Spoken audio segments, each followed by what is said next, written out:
Spoiler warning for John Wick Chapter 2 and Jurassic World Dominion, but honestly, John Wick 2 is old and Jurassic World Dominion sucks, so don't worry about it, just watch this video, it doesn't matter. For context, Jurassic Park is my favorite movie of all time. I love dinosaurs, and if you didn't know, there's a handful of dinosaurs in there. It then uses those dinosaurs to ask really interesting ethical and moral questions about mankind's futile pursuit to control nature, the dangers of reckless and thoughtless technological advancement, etc. Meanwhile, it remains grounded in a story about relatable people. Alan Grant, a person metaphorically stuck in the past, illustrated by his obsession with dinosaurs and disdain for computers, he learns to overcome his distaste for the metaphorical future, learning to accept his own evolution by bonding with children and opening up to the idea of family. John Hammond, a naive, ambitious tycoon whose hubris in regards to wielding scientific power ultimately leads to his discovery of the dangers of negligent, blind technological advancement. All of this is wrapped up in a package with one of the best musical themes ever composed, in one of the most important technologically innovative films ever made,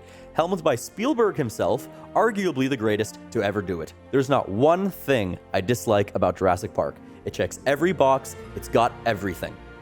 That's why it pains me so much to say that Jurassic World Dominion is not only my least favorite movie of all time, but potentially the most insulted by a movie I have ever been. So I thought to myself, what better way to commemorate the release of Jurassic World Rebirth than to create a comprehensive list of all the reasons Jurassic World Dominion is an insulting atrocity. I'll also just go ahead and throw in all the nitpicks I found on this most recent rewatch. Now, did I find everything to nitpick in this movie? Most certainly not, as I have a feeling that finding every single nitpick in this movie is a task that would take a team of Stanford scientists several months to complete. Hold on to your butts. So first up is the premise of the movie. The story. I hope to God there was studio interference when coming up with this story, because if this is what the filmmakers actually wanted to make, then they must have been on some serious drugs. These people have managed to write a Jurassic World movie in which dinosaurs don't actually play a role in the plot. Huh? The movie is told through parallel storylines. One is a kidnap rescue, the other a corporate mystery plot, kind of. I mean, it's not very mysterious, but I think it's meant to be? I don't know. Basically, there's an evil corporation, and the characters need to take it down. Both storylines ultimately merge together in the end, and all ends up hunky-dory. This is theoretically fine. This is a fine approach to writing a story.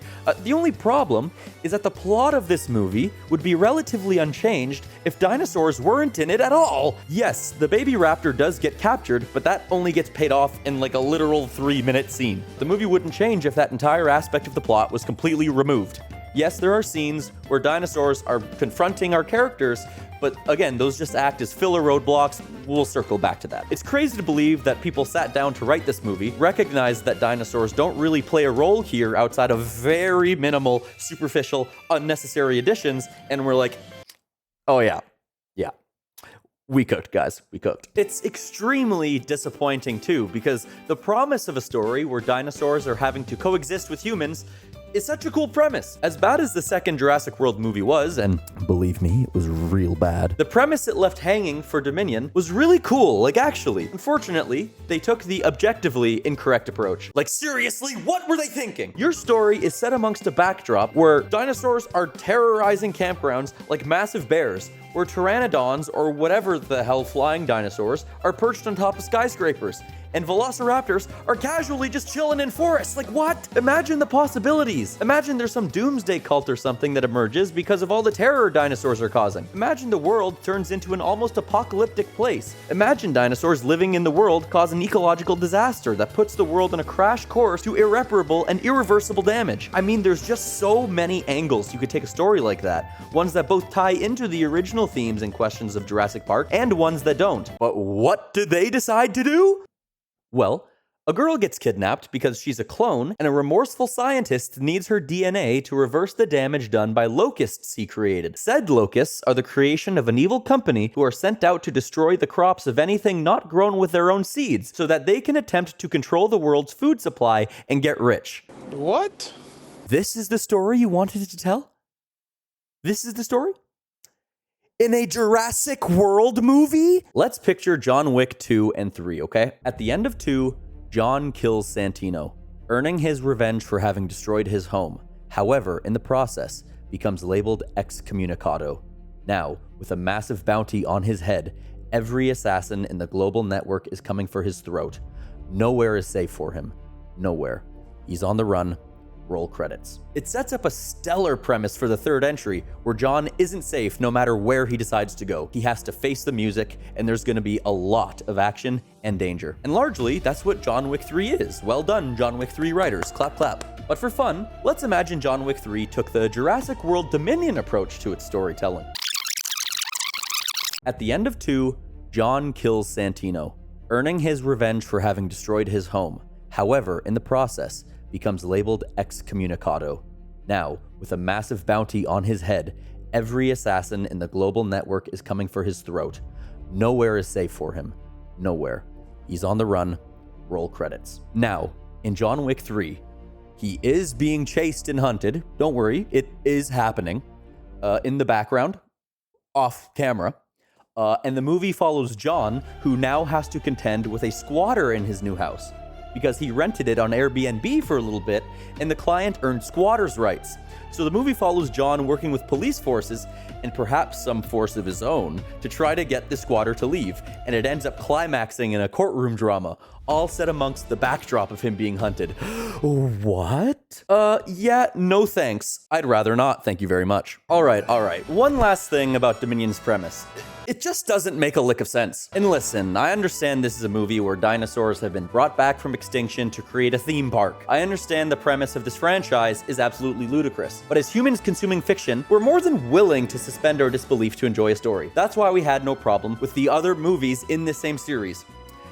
But there's a line to that. There's only so much disbelief we're willing to suspend, and this movie blatantly crosses that line by a country mile. How has the government not created a task force to eradicate these things? You're telling me 4 years has passed since the dinosaurs escaped into the wild in the last movie, and you haven't done anything about it? I mean, seriously, there are dinosaurs terrorizing campgrounds, flying dinosaurs attacking people on beaches and on their commutes. There are velociraptors roaming the forests. Dinosaurs eat people in urban centers in this movie. Like, how is this happening? Yes, there are animal activists in the world trying to stop it, I get that, but like, give me a break, get real. World governments wouldn't allow this to happen. Even if you ignore all of the societal terror and destruction they'd cause, you can't ignore the ecological impact. Zebra mussels, for example, are an invasive species. They can cause damage to infrastructure like water intake pipes, which can affect things like power plants and water treatment facilities. They filter a disproportionate amount of plankton, meaning it can impact the food chain for other native aquatic species, and this can also cause excess algal growth. Also, they can tend to accumulate along shorelines, and they're really sharp, so they can be a nuisance in that regard too. If a puny little mussel can cause hindrance to our lifestyles, infrastructures, and ecosystems in such a manner, imagine what brontosauruses roaming the countryside could do, what pteranodons occupying urban airspace could do, or what a velociraptor could do. The ecological and infrastructural devastation these things could cause is nothing short of unfathomable. Not only did they write a story I find to be the least compelling one possible in this dinosaurs living amongst us setting, but they didn't even bother to reconcile the stupidity and implausibility of this setting, let alone incorporating that reconciliation into the story and plot.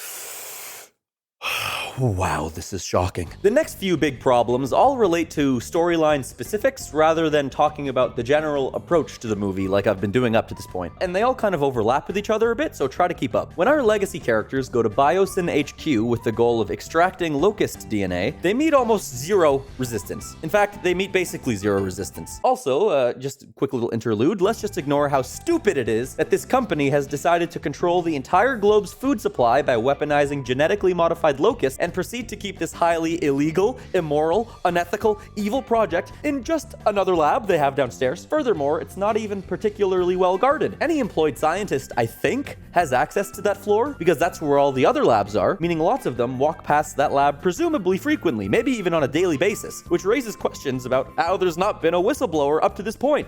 But wait, there's more.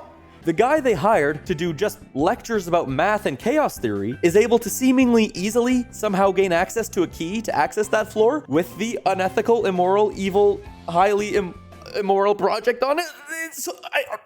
I'm glitching out. This is so stupid. Anywho, all they do is meet up with Jeff Goldblum, who gives them a key to get downstairs, and then they walk in, take the DNA, and essentially walk out. Yeah, the locusts kind of freak out because the CEO guy hits a big red button at a convenient time, but nevertheless, nobody shows up to try to stop them. They don't need to outsmart anybody. They just walk in and walk out, essentially. Characters in this movie don't really meet any meaningful resistance on their journeys. Superficial resistance, yes, but meaningful resistance related to the plot? No, absolutely not. I want to talk about the main villain now. He's this rather mustache-twirly, comically evil Tim Cook lookalike CEO guy.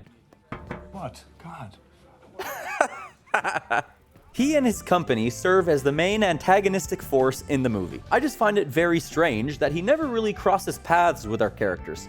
I mean, he says hi to the legacy cast as they arrive at his company's headquarters, but like after that, their paths don't cross again. His actions can be influenced by events the main cast caused, but his journey, his downfall, and his demise more or less act as a side plot. Literally everything that happens to him goes completely unbeknownst to the main characters. It's very telling about the quality of the writing in this movie that for all intents and purposes, if our main characters didn't know the main villain existed, or hell, if he didn't exist at all, their story and their journey would basically remain the same. And I'm going to mention this again only to illustrate my point about how stupid the story is here. His and his company's involvement with dinosaurs, having a sanctuary filled with them, having them on property, they're a completely superficial addition to the story. And before you say anything, the movie does insert one line that Biosyn needs the dinosaurs to research their immune systems to help cure diseases or something like that. But again, it's one line superficially thrown into the movie that is utterly inconsequential and doesn't materially affect any plot points or story beats. It literally doesn't matter, so it doesn't count. Don't let them throw you off the scent of how pathetic this writing is. As far as I can tell, the dinosaurs mostly are just there to make everything take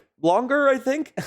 For example, Bryce Dallas Howard is trudging through the forest, but it takes longer because she has to evade dinosaurs. Chris Pratt and Pilot Lady need to find where Bryce Dallas Howard is in the forest, but because they encounter dinosaurs, it just takes a little bit longer. When Alan, Ellie, and Maisie are escaping the headquarters through amber mines and meet up with Jeff Goldblum, because they run into dinosaurs, it just takes a little bit longer. When the fiery locusts escape into the sanctuary, causing Tim Cook to force the dinosaurs into the facility, it just causes their helicopter escape to ultimately take longer. Having to save Blue's baby, Beta, before their escape just increases the amount of time they have to wait before, you see what I mean? A dinosaur made the plane crash, sure, but like if that's the only real impact the dinosaur is going to have on the material form of the plot points or story beats, I feel like they weren't entirely necessary in a Jurassic World movie. Lastly, from my main gripes, I want to talk about what I call the stretch.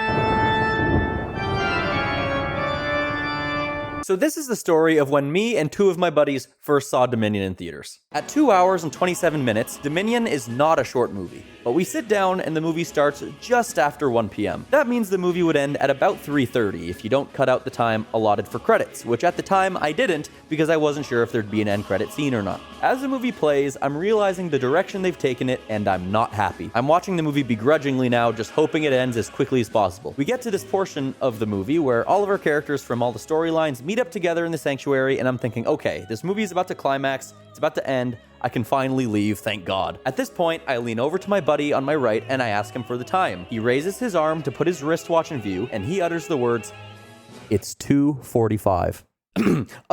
Hold up. Sorry, man. Can you check again?" He confirms, 2:45 p.m. There's still the better part of an hour to go.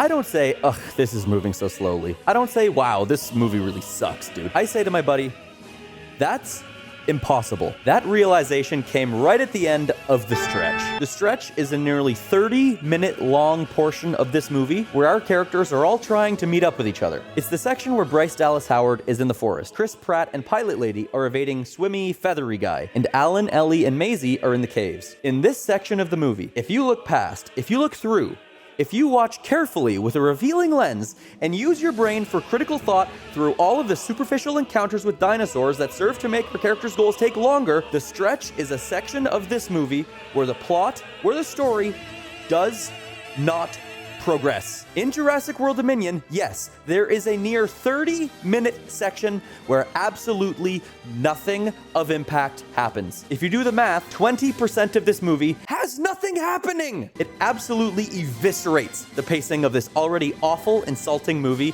and directly leads to my, oh my god, there's still basically an hour left. How is that possible realization? In fact, the movie is so bloated and overly long that when I went to pop in the 4K Blu-ray to rewatch it, which I own because it's in the collection and I'm a Jurassic Park fanboy with a problem, I shuddered in fear as I realized that there's actually an extended version of this movie available. To which I said, no fucking thanks, and proceeded to select the theatrical cut. I already hated this movie, despised it even, but the stretch, it broke me. On to the nitpicks. That him? That's him. Name's Rain Delacourt. Real piece of work. What do you take? Something we care about very much. I don't know what it was, that line delivery was told you so weird. This movie opens with a newsreel discussing how dinosaurs are living amongst us now, causing chaos. It's ultimately exposition that's disguised cleverly enough. However, they also talk about Charlotte Lockwood's missing clone, who we know as Maisie in this news piece. That doesn't make sense. Those two topics are not even tangentially related to each other for the people in this world, so why would they ever be included in the same news piece? That was one really quick way to make your disguised exposition come across as super lazy and ruin what good you just did. As I was watching this movie, I was tallying up how many times Chris Pratt or other characters would do the stick your hand out to tame the beast thing to the dinosaurs.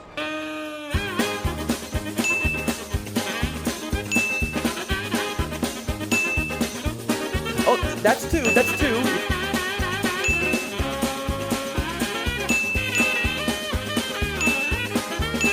9. Hopefully I didn't miss any, but I counted 9. When I say it aloud, it doesn't sound like a lot, but I'm telling you, when you watch it, it feels like way too much. Why isn't the government already investigating this locust situation? How are they not already on the trail of Biosyn with their scheme? It took Ellie one visit to realize what's going on, so like, what the heck? How is this not already under investigation? Do you two talk a lot?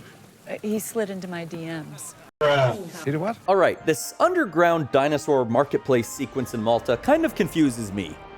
Like a lot. The editing and construction of this entire movie is kind of piss poor, but the sequences editing and construction especially is like mind-bogglingly bad. Let's go over how the sequence is put together, and that'll also help me demonstrate how bad the setup for this location is. We're gonna do our best to do this all in one shot, so excuse me if I stutter or get caught up in my words because I just want to do this all in one take to just demonstrate how confusing it is. Okay, so Chris Pratt and Bryce Dallas Howard, we arrive in Malta and we somehow get in contact and meet up with Barry, even though he is apparently deep undercover and you can't really contact him. We meet up with him. Rain Delacourt, he says, is working for this lady named Santos to smuggle dinosaurs. But Rain also has kidnapped Maisie. He's the one that did that. So to find more on Maisie's whereabouts, as well as put a stop to Rain's work, the three of them must venture into the underground dinosaur market together. So Barry gives them some earpieces, and they start going there. And it seems to only be accessible through this one door on the Shoreline Road. That would make it the most secretive place, essentially, just fewer points of ingress. So you give some money to this homeless guy, he pulls out a phone, and he lets you in. Again, you know, it establishes that this place is hard to gain access to. So they enter the market, don't talk to anybody, don't make contact, blend in, blah, blah, blah, blah, blah. So it cuts to the pilot lady. She's making a business deal. Cool. Bryce Dallas Howard is now in the bathroom. Yeah, okay, sure, fair enough. Pilot lady joins her. Also fair enough. So they both leave the bathroom. Chris Pratt and Barry are now on the roof. Okay. Wait, why are they that? How are they? Why? How, okay. So they're looking and they see Rain Delacourt climbing these stairs. He meets up with Barry's secret agent on the road. On this like city road here. They say to Claire, hey, look, he's going underground, and now they're underground. Is he the Flash? Do people in this city teleport? Yeah, again, he also wasn't on the Shoreline Road, so there must be another spot to go into this market from. Anyways, so they start back on track. They start running along the rooftops. To go intercept or something. And then it shows that Barry's team is setting up on rooftops with snipers and a camera. You know, the camera is pointed into where they're making an underground dino deal. But it isn't underground. It's like out in the air. It's in the open air. It's not roofed. Like the shot establishes that you can see into this little pit area from the roof. And it establishes that these roofs that Barry's team is on are like, very accessible from like the street level here. So like how has this place not been discovered so far? Anyways, so after running for a little bit, sorry, I'm losing my breath. After running for a little bit, Chris Pratt and Barry are now there looking into the pit also, but they're behind some planks. So, I mean, I guess there's multiple areas of rooftops where you can see into this very secretive underground dinosaur pit. Sure. So now stuff starts going down, and you know, Rain's running away, Chris Pratt's following him, and he's taking the same path. So, has Chris Pratt jumped off of the roof into the pit to follow him to take the same path? Or has he taken a path from the roof, which then intersects with Rain's path? Because that would mean that there's an additional point of ingress. Okay, so let's count. We have the Shoreline Road as a point of ingress. I just got a text, I'm sorry. We have the Shoreline Road. We have the City Road. We have the truck loading bay. That's another one. That's a very, very big one. And we have multiple rooftops around the city, some accessible from street level. Excuse me if I don't believe this place is super secretive, okay? Excuse me. This place is established so poorly that I can't even tell when people are in it and when they aren't. I don't know how big it is. It's so disorienting. Wow, that was messy and I have no idea, not a clue what I just watched. Okay, this taser. I understand it's probably pretty powerful, and admittedly, I'm not a scientist or an electrician, but I find it probably unlikely that this taser thing has similar levels of propulsion on its targets as getting rammed by a Cybertruck would have. This is some real slapstick shit we're seeing here, guys. Really small thing here, but throughout this movie, Tim Cook guy and Jeff Goldblum are constantly snacking on, I think, nuts. I did my research, and in the first movie, Jeff Goldblum does indeed still eat nuts, so don't worry, this is still canon. But he's on a flight, and they established there that he's got a little bag of nuts, so that's reasonable. These guys are just pulling nuts out of their pockets or something. Like, what? Are these people just carrying around nuts in their pockets? Is that something people do, carrying nuts in their pockets? Where are you getting these nuts? Next thing, the Amber Mine connected through the Hyperloop tube network thing. There's dinosaurs in there. Care to elaborate? How exactly did dinosaurs get in there? It's gated off from the sanctuary, as you can see, because Jeff Goldblum's locked out.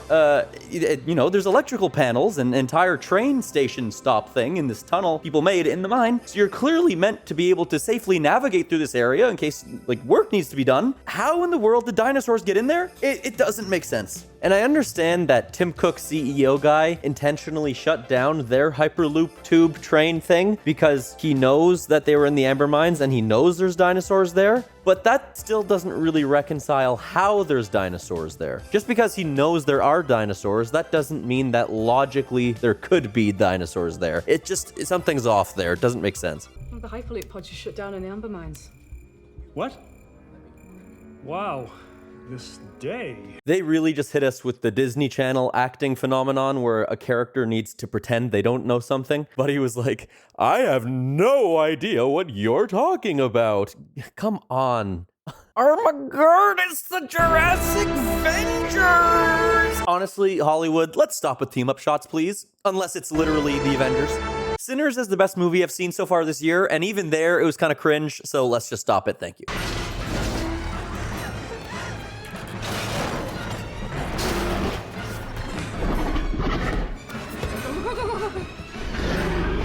With the help of terrible editing, you too can have 4 people climb a ladder in 3 seconds. Oh my gosh, guys. Oh my gosh, it's the Jurassic Park logo.